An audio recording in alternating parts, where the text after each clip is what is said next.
Michigan defense early on. We'll break down what we've seen there in the first half. Plus, the playoff resumes. 4 games, 4 questions, and I've somehow roped Dusty Dvorak into joining me in studio for a big college football Tuesday. We'll have that coming up at the half. Fellas? Welcome back to the Raymond James Stadium. What a shocking first half in a lot of ways. Give credit to Michigan. They played really well. They have the ball at the 2-minute timeout after a 15-yard completion. 1st and 10, close to midfield. And they do have maybe the best kicker in the country. So they don't need a whole lot more yardage to be in Dominic Zavada's field goal range. Handoff. Hall, left side. Just a yard. Alabama does have 2 timeouts, but Kalen DeBoer is not going to help Michigan's offense. He'll just let the clock roll. Yeah, you really wondered if he would take one there trying to get the football back for his offense, but you get the assumption that he wants to get to halftime and regroup. Maybe you create a negative play here and you reconsider, but a lot of seconds ticking off that clock. Davis Warren on 2nd down and long. Takes a snap. Another handoff. This time Marshall, and Marshall goes backwards. And now Alabama will use a timeout. So they got that negative play. Alabama takes their second charge timeout of the half. And they stop the clock with 1:20 to go. It's a fantastic job by 15. Justin Jefferson scraping over the top at the top of your screen to get Marshall down to the ground and force the 3rd and long. And that was great clock management by Kalen DeBoer to take that timeout right away. It's 3rd and 10. You have a chance here to get the football back to your offense with a lot of time to work. And they even added a couple seconds. So Milroe's going to start to loosen up on the sideline. 3rd down and 10. A long 10 coming up for Michigan. Well, the way Michigan has been playing their 3rd downs, I somewhat expect that they're either going to run the football or throw a screen here to force Alabama to burn their final timeout. But we'll learn a lot about Sherrone Moore and how he feels about this game. If he tries to pick up the 1st down through the air, well, then he's holding true to what he told us and wanting to play more aggressive today. Timeout, 3rd and 10 for the Wolverines.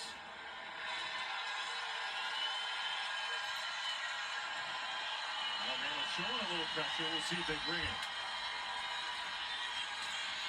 Warren throws under duress, completes it, and a catch and run from Peyton O'Leary, who's Davis Warren's roommate. He got stopped short in Alabama territory, but about 3.5 yards short. Alabama takes their 3rd and final charge. It's a really good tackle by Xavier Brown. He doesn't get O'Leary down to the ground. O'Leary's going to be going for a huge play. Be interesting to see if Sherrone Moore decides to go for it here or pump the football and pin Alabama deep in their own territory. There was a little hesitation for the Crimson Tide. They waited like 7, maybe 8 seconds before they decided to use that final timeout. Now, this is interesting on both sides. Our ESPN analytics, if you want to believe the machine, kick it away. Yeah, and I suspect that's what Michigan will do. That's the brand of football Sherrone Moore wants to play. Ball control, field position. Defense has been doing a great job today. I don't think he wants to give Jalen Milroe a short field before halftime. I mean, as great as Zavada is, this would be pushing it. Yeah, this is deep. This would be a long field goal. So Dominic Zavada will stay on the sidelines. And the punter Hudson Hollenbeck try to pin Crimson Tide deep with Ryan Williams back to receive. And this is big here in terms of a touchback. Maybe Alabama goes full throttle and tries to get some late points. Yeah, I think unless this ball is inside the 10-yard line, Alabama's absolutely going to try to regain momentum and go get points before half. You can really erase that first half performance if you get points on this drive. Williams lets it bounce, and it's going to die inside the 5. Whoa, at the 5. Whoa. Williams needed to go field that punt and save the field position. Didn't do it, and a good job by the Michigan special teams. Our Week 18 season finale in the NFL, and it's an all-AFC North Saturday doubleheader loaded with playoff implications because the Bengals still have a chance. Browns, Ravens at 4:30 Eastern. Bengals, Steelers, fascinating game, 8 Eastern on Saturday. Not Monday, Saturday. ESPN. Fuentes. So under a minute to go, and with this field position, we'll see.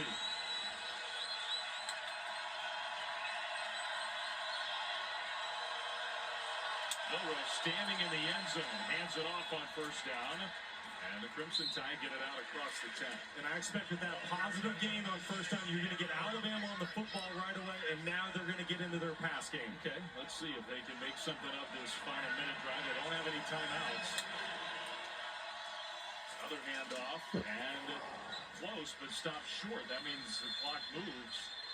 And now Michigan, interestingly, is going to call a timeout.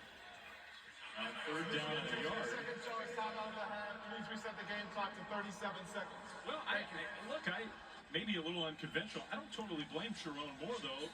His defense up front has been dominant in the first half. Maybe you're thinking if you stop Alabama and use another timeout, you force them to punt from the end zone and see what happens. Well, that's exactly right. Either maybe you force another turnover or that punt that you're talking about, Flem, and you've been saying it, Dominic Zavada, the kicker for Michigan, if you're able to somehow get the ball back, you know, maybe it's one pass play and you're in field goal range.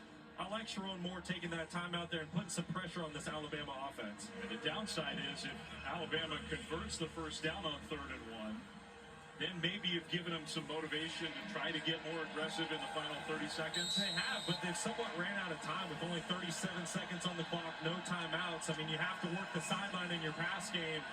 It's going to be tough sledding for Alabama to go get points now with that second down handoff. Yeah, I think I agree with you. Not a lot of downside to stopping the clock. 3rd and 1, Milroe will keep it, and Jalen Milroe is going to bounce it right side, get to the corner, to the 40. Get it! Whoa! Well, there's your downside. Milroe with a huge play, 41 yards on the ground, and now Alabama can take points. What a great block by Jam Miller leading up for Jalen Milroe. And I just put my foot in my mouth with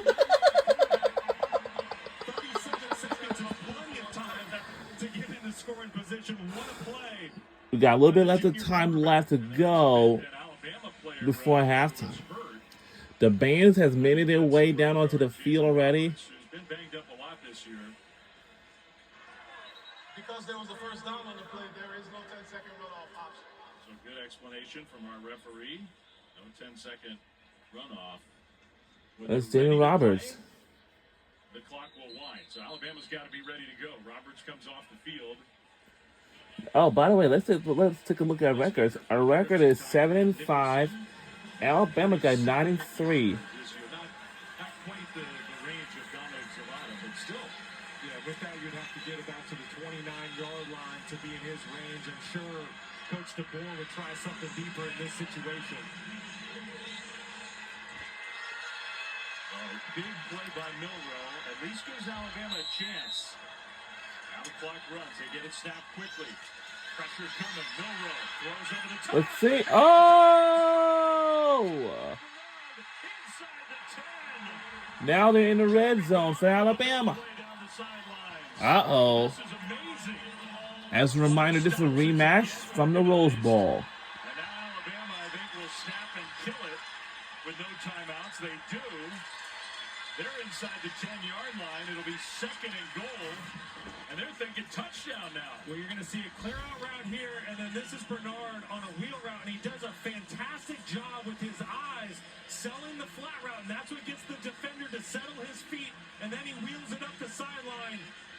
Just excellent route execution by Jeremy Bernard, an excellent throw by Jalen Milroe, and just like that, Alabama is back in scoring position with 17 seconds on the clock. I mean, nothing going for the Alabama offense, and now a 41-yard run and a 40-yard pass play.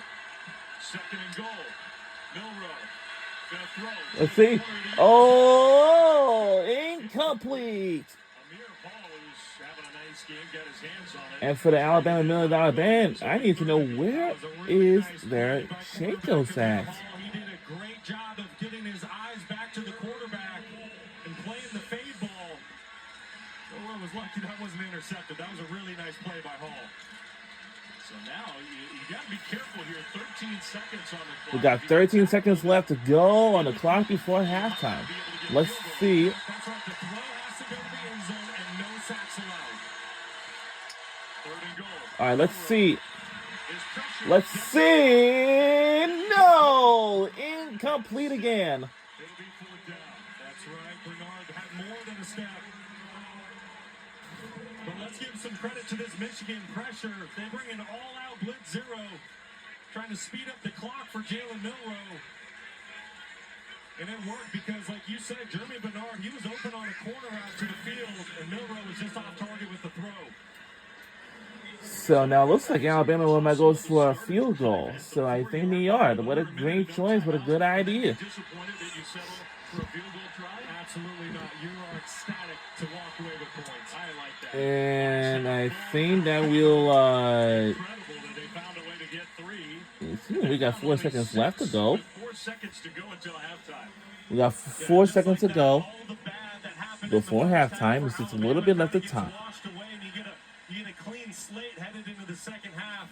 And you're right, the field goal, I say ecstatic. Sure, you'd much rather have a touchdown. Whoever wins this bowl game will be the Willie Quest Bowl champions. But any points and the ability to But get right to the now, momentum that Michigan has is as a reminder, this is a rematch from You have to look back to that timeout that Michigan took. It was going to be 3rd on and 1. ESPN2. Wolverines, we sort of said, hey, that is back-to-back huge plays covering more than 80 yards, and it turns into 3 points for Alabama. 4 seconds to go until these two teams retreat to the locker room in a game that was feeling a lot different about 10 minutes ago of game time.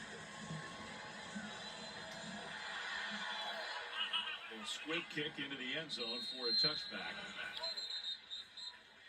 I think all we And have now to will do be is a have Michigan take a touchback. lead, So and the teams will head to the locker rooms. Alabama, amazingly, not just in this game, very much in this game. Yeah, they really roared back in the second quarter. You see the difference there. The last 2 drives, 11 plays, 161 yards compared to the first 22 of the game with only 2 yards to show for it. Got to give a lot of credit to that offense for staying resilient and mentally strong. They've outgained Michigan now by 50. and now those both teams are going to their locker rooms. Now it's halftime. Now we'll be receiving a second half kickoff when we start the second half of the game.